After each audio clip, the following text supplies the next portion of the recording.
Red కాకపోతే బుక్‌లో ఆయన ఉన్న పేర్లే అంటున్నారు ఇవన్నీ. వరుస ఇప్పుడు వల్లభనేని వంశీ కావచ్చు, నెక్స్ట్ కూడా కొంతమంది పేర్లు రోజా ఉంటది అని అంటున్నారు. కొడాలి నాని ఉంటాడు అని అంటున్నారు. సో, నిజంగానే రెడ్ బుక్‌లో ఉన్న పేర్లన్నీ డైరెక్ట్‌గా టిక్ మార్క్ చేసుకుంటూ వెళ్తున్నారా అంటే ఏం చెప్తారు? నేను మిమ్మల్ని ఫస్ట్ అడిగాను ఒక మాట. ఏమడిగాను? మీరు సమర్థిస్తారా అని అడిగాను. సమర్థించను అన్నారు. మరి రెడ్ బుక్‌లో ఉంటే ఏంటి? లేకపోతే ఏంటి? అంటే మీరు సమర్థించను అని అన్నారు అంటే, అంత అసభ్యకరంగా మాట్లాడాడు అంటే కేసు పెట్టగలిగే అవకాశం ఉంది కాబట్టే కదా! మనం ఈరోజు అన్యాయంగా అరెస్ట్ చేస్తున్నారనుకోండి, అప్పుడు మనం కూడా దాన్ని తప్పని ఖండించొచ్చు. ఇప్పుడు నేనున్నాను. మీరు మళ్ళా నేను చెప్తున్నాను అగైన్.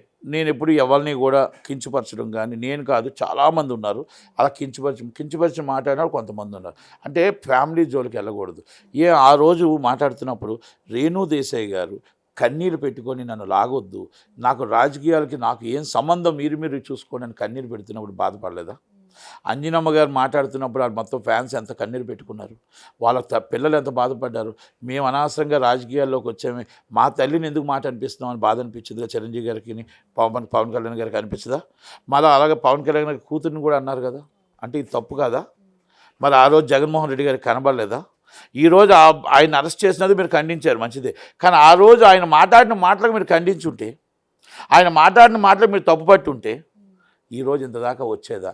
అంటే రాజకీయ పార్టీలు హుందాతనంగా ఉండాలి. రాజకీయ పార్టీలు ఇష్యూస్ బేస్డే మాట్లాడాలి తప్ప ఫ్యామిలీస్ జోలికి వెళ్ళకూడదని ఒక్కసారి ఇప్పటికైనా ఎనీ పార్టీస్ ఒక్కసారి తెలుసుకోండి. రోజా కూడా వంగల్పూడి అనిత మీద శాసనసభలో కూడా కొన్ని సెటైర్లు వేయడం గానీ, ఆవిడ జీవితం గురించి మాట్లాడడం గానీ, ఫ్యామిలీ గురించి మాట్లాడడం గానీ చేసింది. మరి రోజాకి ఎలాంటి పరిణామాలు ఎదురవుతాయి అనుకుంటున్నారు? ఒక మాట అండి, తప్పెవరు చేస్తే అది నిజంగా అంటే మాటలు ఇష్యూస్ బేస్డ్ మాట్లాడడం వేరు. ఇష్యూస్ బేస్డ్ మాట్లాడకుండా అసభ్యకరంగా తప్పులు మాట్లాడితే కంపల్సరీ శిక్ష అనుభవించాల్సిందే. పొలిటికల్ ఇష్యూస్ వేరు. పొలిటికల్గా మాట్లాడుతున్నప్పుడు దాని విషయంలో మనం పెద్దగా డిస్కషన్ అవసరం లేదేమో. కానీ అలాగ అందరిని అరెస్ట్ చేసుకుంటూ వెళ్ళిపోతే ఈజ్ పబ్లిక్ మనీ. ఈ డబ్బు, ఈ 100,00,00,000 రూపాయలు పబ్లిక్ ఖర్చు అవుతుంది. మీ పార్టీ బాగానే ఉంటుంది, ఆ పార్టీ బాగానే ఉంటుంది. ఆ పార్టీ ఖర్చు పెట్టట్లేదు, ఈ పార్టీ ఖర్చు పెట్టట్లేదు. మీరు వీళ్ళందరిని అరెస్ట్ చేసిన పార్టీ డబ్బు తీయండి, మీరు పార్టీ డబ్బు తీయండి.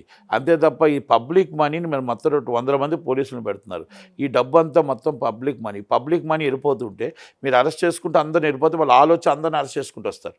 అంటే ఇది పబ్లిక్కి ఎప్పుడు న్యాయం జరుగుతుంది? 100,00,00,000 పబ్లిక్ డబ్బు బయటికి వెళ్ళిపోతుంది. దయచేసి అరెస్ట్ చేసేటప్పుడు పార్టీ ఆఫీస్ డబ్బు తీసి ఖర్చు పెట్టండి.